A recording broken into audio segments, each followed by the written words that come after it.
ODNI, Office of the Director of National Intelligence, because Director Gabbard has set up this new Directors Initiatives Group, the DIG.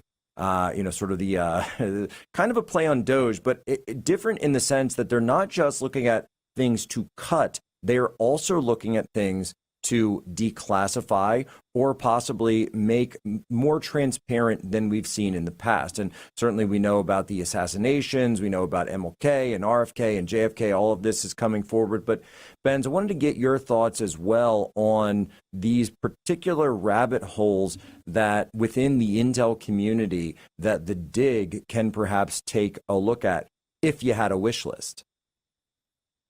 Well, I would start with an organizing framework around what I've been calling the undeclared second Cold War against populism. I think this actually is a door that will open 1,000 other doors. This is a massive undertaking to declassify intelligence documents.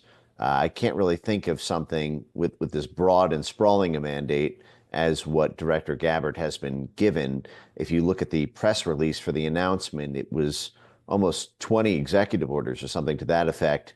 This is pursuant to, most significantly, weaponization against Americans. And then secondarily on that list I saw was enforcing the free speech executive order that President Trump signed on day one.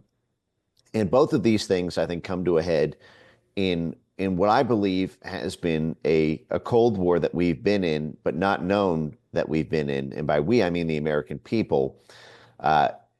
We, the American people, our fathers and mothers and grandparents, knew they were in a Cold War with Russia. It was there was no secret that there was an intelligence community-wide effort against left-wing communism. I think the American people, by and large, have no clue that they have been that their intelligence community has been involved in a worldwide effort against right-wing populism. And so there has not been the historiography created from the record of the Cold War today for the past 10 years, really starting with Trump and Brexit in 2016, that have seen the CIA, the DOD, the State Department, USAID, and then all of their tentacles across the private sector, the media, the NGOs, the universities, the civil society organizations that are funded by the State Department, USAID, the intelligence community, in order to orchestrate this. And I think that if you simply run a keyword search, for example, for the word populism and populist, or for all their little proxy terms like backsliding, democratic backsliding, or illiberal. This is another one that they do. They say This is all done in the name of democracy promotion. And the reason you have Republicans like the Liz Cheney, Adam Kinzinger, Mitt Romney quotient that support going after illiberal democracies is it's sort of small L liberal, and it's a reference to the liberal rules-based international order. Because all this stuff, all these CIA operations, all the CIA connected ones through state and USAID are done in the name of democracy promotion. This was our weapon during the Cold War against communism. It wasn't just that we were going to tear down communism. It was because communism was against democracy.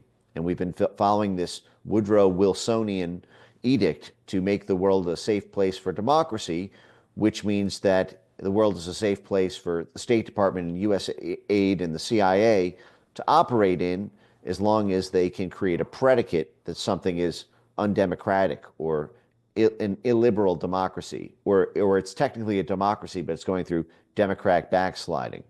And so, honestly, just a simple keyword to understand the world through that lens, and to use that as a shaping framework for whatever area of weaponization you want to go through first, I think is very powerful. And for me, the free speech aspect is paramount, because it's one thing everyone knows we have a First Amendment here in the U.S.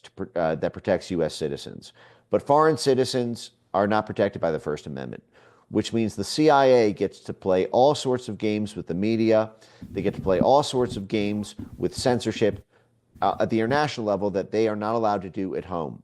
But if they work with those censorship organizations, or they draw a line between a foreign country that they call an autocrat or illiberal and the U.S. president, they can catch millions, tens of millions of Americans up in those crosshairs.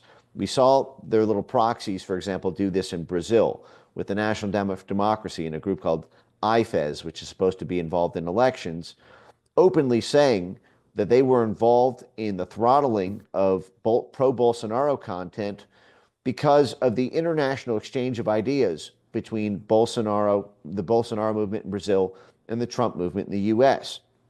So they would not be allowed to do that here at home. But by saying that there's a straight line you can draw between Trump and Trump supporters and our foreign enemies or adversaries or illiberal governments abroad, they can conflate those two, just like they did with Russiagate, and catch up basically all of American media in the process. And I believe that's exactly what happened. You don't get joint unified effort between the State Department, USAID, the Pentagon, and all of the connected NGOs without getting the CIA, because they are all doing the CIA activity of promoting democracy through control over the information sphere. I know, for example, because I published this. Can I just make one last point? Sorry, just and then I'll turn back to you. I'm sorry. In December 2021, President Biden set up something called the Information Integrity Working Group out of the White House. It had 26 cooperating government agencies. Information integrity is a censorship watchword that chops up information and news into low integrity and high integrity sources, and then says we need to censor the low integrity ones. Well, everyone pro-Trump is low integrity, according to their definition. One of the 26 partnered agencies was the Central Intelligence Agency, directly involved in that work.